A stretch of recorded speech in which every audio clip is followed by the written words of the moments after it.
Bonjour à tous et bienvenue sur Crypto House pour un nouvel épisode des actualités crypto de la semaine. On va parler aujourd'hui de la chute qu'il y a eu il y a quelques jours. On va parler aussi du CFTC et de Ledger X. Et puis on parlera encore une fois du GAFI. Et ça, c'est pour tout de suite.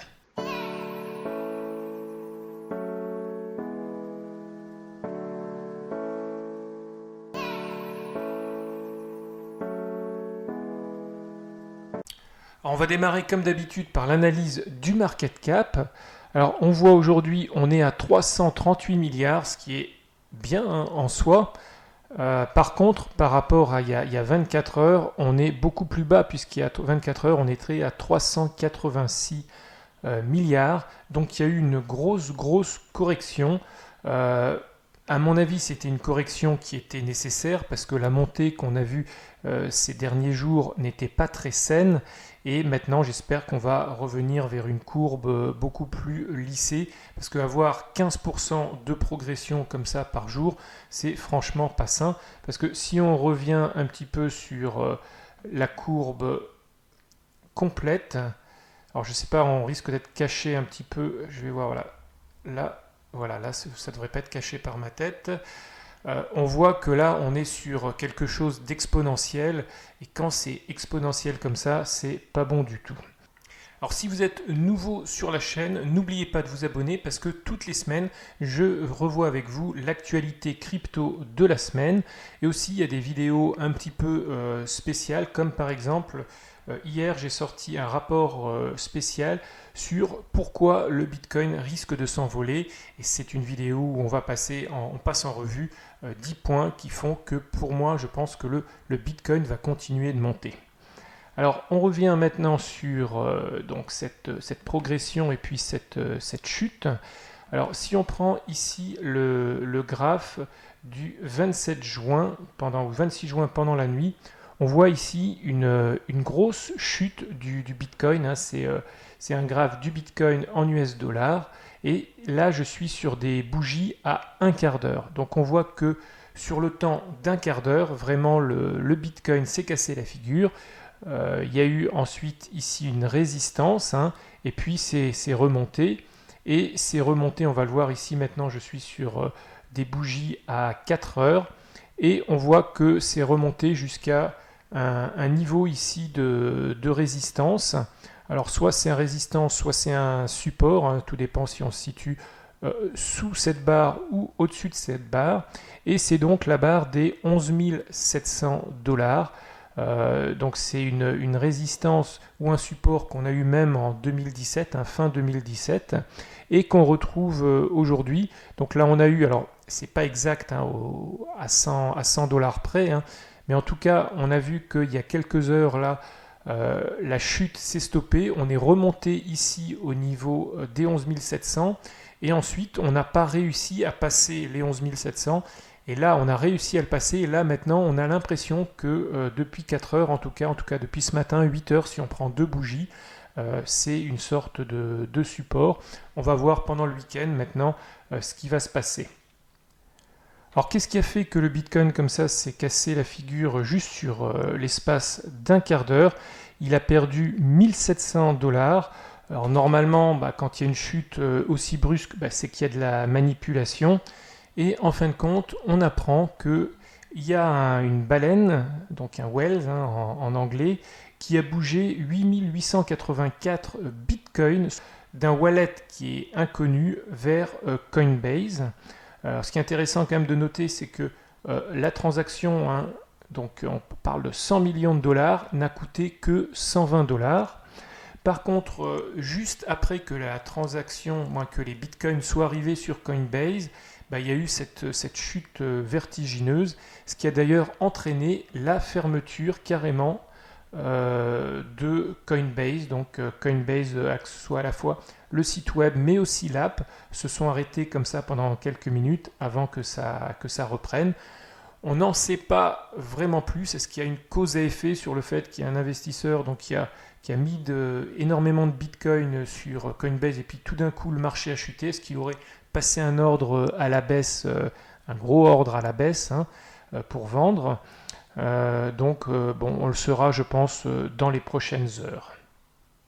Alors, mais pour moi, la nouvelle de la semaine, c'est le fait que la société LedgerX, qui est une société américaine enregistrée à New York, elle vient de recevoir l'autorisation du CFTC, donc US Commodity Future Trading Commission, sa licence pour pouvoir offrir un service de Bitcoin futur physique. Donc il existe bien évidemment déjà des bitcoins futurs auprès notamment du CME aux États-Unis, mais ce sont pour l'instant des bouts de papier, donc il y a un contrat qui est fait entre deux personnes, mais qui n'implique pas l'achat de bitcoin. La différence avec ce que va proposer LedgerX, c'est que là, le contrat va devoir être supporté par de vrais bitcoins sonnants et trébuchants, donc que des bitcoins vont devoir être achetés soit sur le marché OTC, soit sur des exchanges. Mais donc ça c'est vachement important parce que ça veut dire que si ce service prend auprès à la fois donc, des investisseurs institutionnels et aussi ce qu'on apprend dans l'article, c'est que ce n'est pas réservé simplement aux institutionnels, mais aussi aux citoyens ou aux petits investisseurs. C'est que si ça prend, ça va il va y avoir beaucoup plus de demandes au niveau du Bitcoin et donc le prix va monter et avec lui certainement le reste du marché. Alors donc avec cette licence, on apprend que LedgerX va créer une plateforme qu'ils vont appeler LedgerX Omni, donc ouverte aux petits investisseurs et aux institutionnels. Et leur CEO Paul Chu, il n'a pas oublié de préciser qu'il y a une longue liste d'attente de clients qui attendent que le service démarre, parce qu'aujourd'hui, je rappelle, ils ont eu leur licence, ils ont certainement un service, mais qu'ils vont devoir tester et puis ensuite lancer de façon officielle. On n'a pas la date de lancement, mais ce qu'il dit, en tout cas ce que dit Paul Chu, c'est qu'il souhaite être le premier service de Bitcoin futur physique aux États-Unis, avant donc Von Eck et le BAC. Alors, on en a parlé la semaine dernière, mais maintenant, ça y est, c'est voté, c'est confirmé. Donc, le Financial Action Task Force, le GAFI en français, demande officiellement donc aux exchanges crypto de leur transmettre tous les détails des transactions, y compris l'identité des clients et des destinataires. Donc, globalement, un exchange qui est enregistré dans un des pays membres du FAT va devoir fournir alors le nom, prénom, le numéro de compte, l'adresse, le numéro de la pièce d'identité, le nom du bénéficiaire, le numéro de compte du bénéficiaire. Et donc, il va falloir que cette règle soit appliquée dans les 12 mois qui suivent. Donc, ça veut dire qu'en juin 2020, il faudra que donc, tous les exchanges qui sont concernés soient en règle et fournissent donc ce type d'informations au FAT. Alors le but officiel c'est de lutter contre le terrorisme et le blanchiment. Je pense que c'est une raison légitime, mais aussi ce qu'ils ne disent pas, mais qui doit être certainement sous-jacent, c'est le fait que il va falloir aussi payer des impôts et ce sera un moyen aussi de traquer les mauvais citoyens qui ne déclarent pas les plus-values sur les bénéfices crypto. On va revenir maintenant sur les cryptos qui ont fait une bonne semaine. Alors on regarde ici en haut à droite, on voit que la dominance Bitcoin n'a jamais été au plus haut. On est à 62,6%, ce qui est énorme. L'Ethereum est à 9% et XRP à 5%. Alors si on regarde ici la colonne à 7 jours, on voit que le Bitcoin se porte très très bien, beaucoup mieux que les altcoins, à 25% de hausse, ce qui pour le Bitcoin est quand même assez énorme. On a Ethereum qui se porte pas mal, je pense que c'est l'annonce d'Ethereum 2.0 qui fait que, à une échelle moindre, mais ça suit quand même une belle hausse, 13%. XRP, même s'il représente 5%, il a fait quand même une mauvaise semaine. Et ensuite, on voit que la plupart des tokens font une très mauvaise semaine. Donc vraiment, la chute qu'il y a eu il y a 24 heures ou il y a 48 heures maintenant, fait que tous les gains qu'il y a eu pendant une semaine, voire 15 jours, voire même pour certains 3 semaines, ont complètement été effacés par cette chute. Alors, il y a quand même certains tokens qui s'en sortent très bien. On a Neo qui s'en sort de façon excellente, 36% de hausse. On a ensuite Chainlink qui s'en sort aussi très très bien. Alors Chainlink, j'ai noté que, en fin de compte, eux, ils ont fait un très très bon mois de juin. Alors, ils ont d'abord commencé par l'intégration dans Google Cloud. Donc pour l'instant, ils disent qu'ils sont en train de tester leur service dans le but d'expérimenter la mise en relation entre les applications décentralisées d'Ethereum et les informations disponibles au sein du service cloud appelé BigQuery. Et on a aussi appris que hier, alors c'est pas là, non c'est ici, voilà. Il y a Coinbase Pro qui va lister Chainlink, ce qui fait qu'avec toutes ces bonnes nouvelles, Chainlink, malgré cet effondrement du marché, reste avec plus de 32%. Alors un autre token qui aurait dû bien fonctionner mais qui ne fonctionne pas très bien, c'est Tron, avec 2,5% sur la semaine. Et donc on apprend que Tron, ils viennent de célébrer leur 1 an d'indépendance par rapport au réseau Ethereum. Donc ils avaient pris un petit peu en début de semaine, puis là, le token s'est complètement effondré. Donc ça fait 1 an qu'ils ont démarré la migration vers le réseau, et le 25 juin, ils ont migré tous les tokens qui avaient à migrer. Alors ce qui est intéressant par contre dans cet article, c'est qu'on apprend qu'il va y avoir un plan de rachat des tokens par la fondation Tron, et ils vont racheter 20 millions de dollars en tokens, ce qui devrait normalement soutenir le token. Ça va être fait en batch pendant les 12 mois à venir. Alors ensuite, on a Qtum qui s'en sort de manière excellente avec 44,9% d'augmentation sur la semaine. Il remonte à 5,05, mais bon, Qtum avait atteint quand même des sommets pendant le bull run de 2017. Et c'est dû au fait qu'il va y avoir dans les mois prochains Qtum version 2 qui va sortir.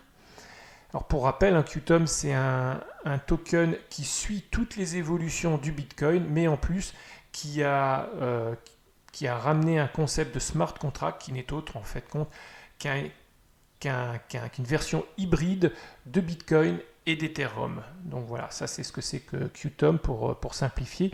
Autre token qui s'en est bien sorti, qui a un petit peu remonté, mais il avait fait une progression de 30% en une journée, c'est VeChain. Bon là il reste à 17,9% sur la semaine, ce qui reste très très bien.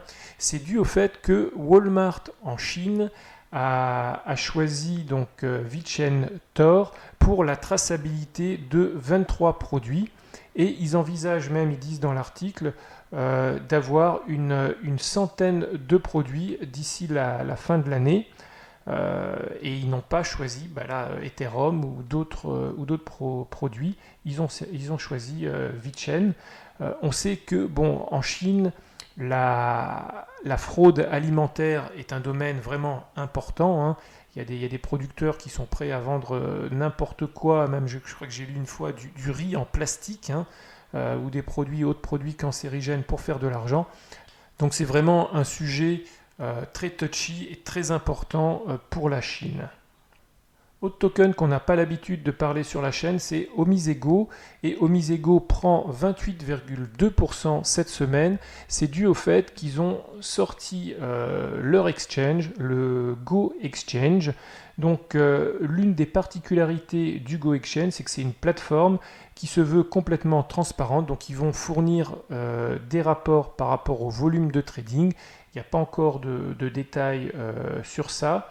Ensuite, ils disent qu'ils souhaitent vraiment suivre de près donc toutes les différentes régulations au niveau mondial. Donc ça va être un exchange très régulé. Et enfin, je pense que le plus intéressant dans l'article, c'est qu'on apprend qu'il va y avoir un burn de tokens.